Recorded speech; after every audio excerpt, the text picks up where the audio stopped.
Hai, Assalamualaikum. Hari ni kita nak masuk bab 2, asas reka bentuk dalam reka cipta.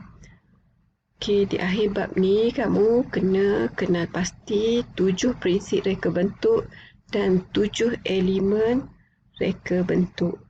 Okey, kalau kamu ingat lagi, tingkatan 1 dahulu kamu pernah belajar dalam RBT apa itu prinsip dan elemen. Ini kesinambungan daripada topik RBT lah, lebih kurang sama. So, prinsip ni lebih kepada konsep atau aturan yang digunakan pada elemen reka bentuk untuk memudahkan pembinaan sesuatu produk agar visual yang dihasilkan kelihatan lebih menarik, selesa dan memberi kepuasan kepada pelanggan. So, ada 7 prinsip reka bentuk yang amat penting diterapkan dalam sesuatu rekaan. Okey, yang pertama adalah kesatuan. Okey, kesatuan merujuk kepada gabungan elemen yang membentuk bahagian-bahagian kecil visual dengan bahagian kecil yang lain, seterusnya membentuk satu gambaran visual yang lebih besar.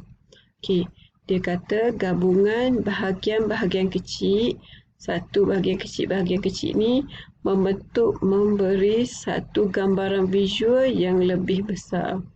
Okey, kesatuan boleh dihasilkan dengan menggunakan prinsip keseimbangan, pengulangan atau harmoni. Okey, kita tengok apa itu imbangan pula.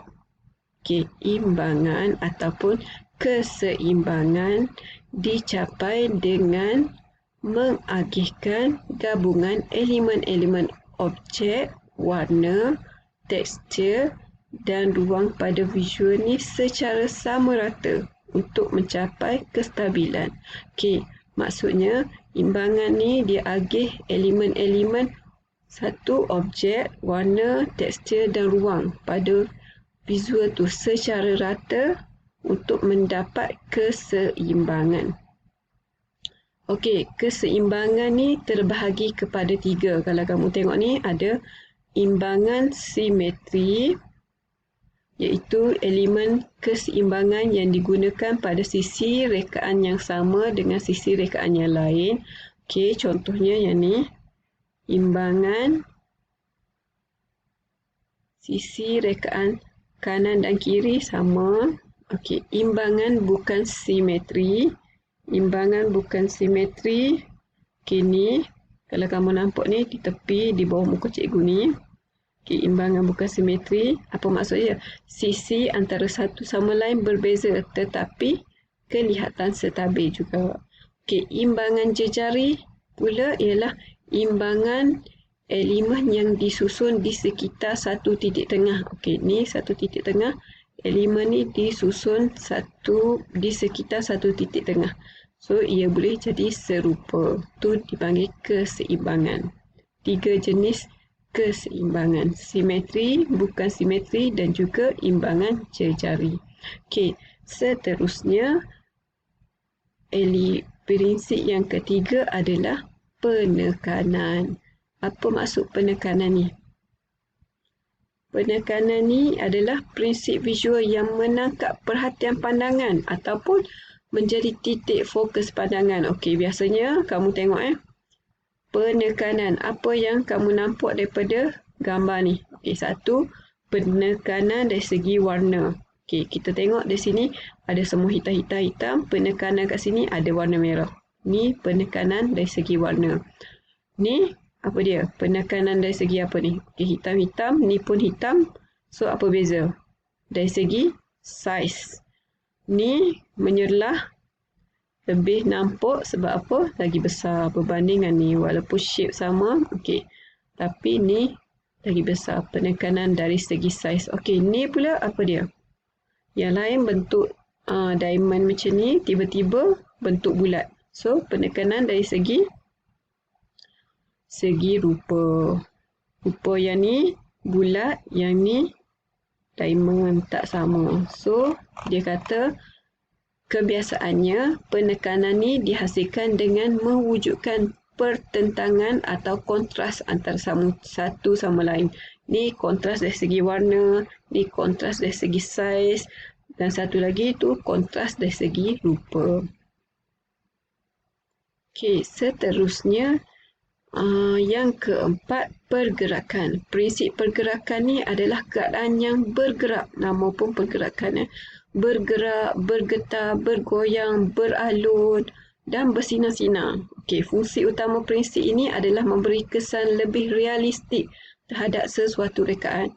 Pergerakan ini juga menjadikan suatu rekaan lebih menarik dan menimbulkan kesan visual yang lebih berkesan. Okey, boleh nampak tak contoh pergerakan? Ni hanya lukisan tapi kamu boleh nampak dia punya jalur ni nampak bergerak, kecil ke besar nampak bergerak. Nampak kan? Okey, seterusnya yang kelima, corak kontra. Okey, kontra macam kita tahulah. Kontra adalah perbezaan.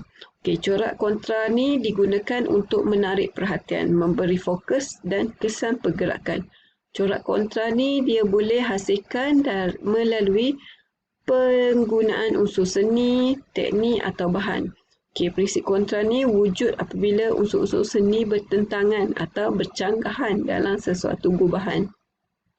Okey, boleh nampak kuning dengan merah hitam. Okey, kontra. Kontra dari segi warna. Ini pun sama.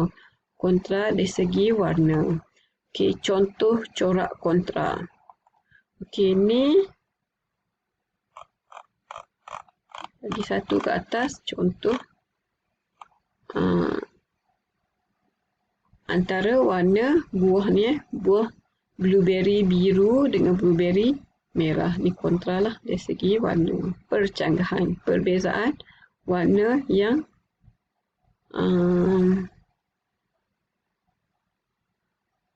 menyelah untuk menarik perhatian. Okey, seterusnya keenam adalah rentak. Okey, pernah dengar tak rentak? Rentak merupakan pengulangan elemen dalam reka bentuk. Pengulangan. Dia ulang berulang-ulang. Dia ulang berkali-kali lah.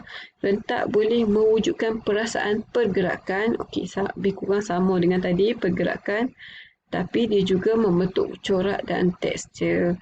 Terdapat pelbagai jenis rentak yang membangkitkan perasaan apabila melihatnya. Okey, ni yang pertama, rentak teratur.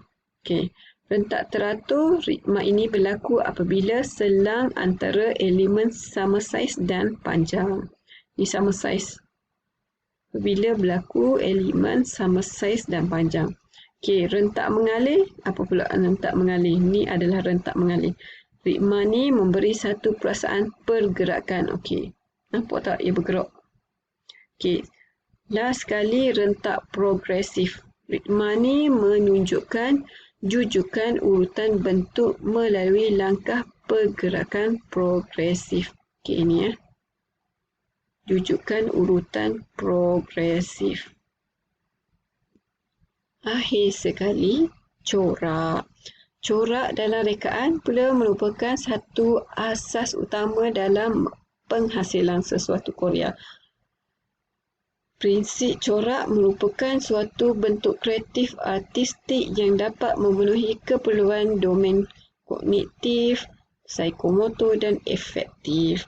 Okey, corak ni boleh terbahagi kepada dua. Okey, ni satu corak terancang.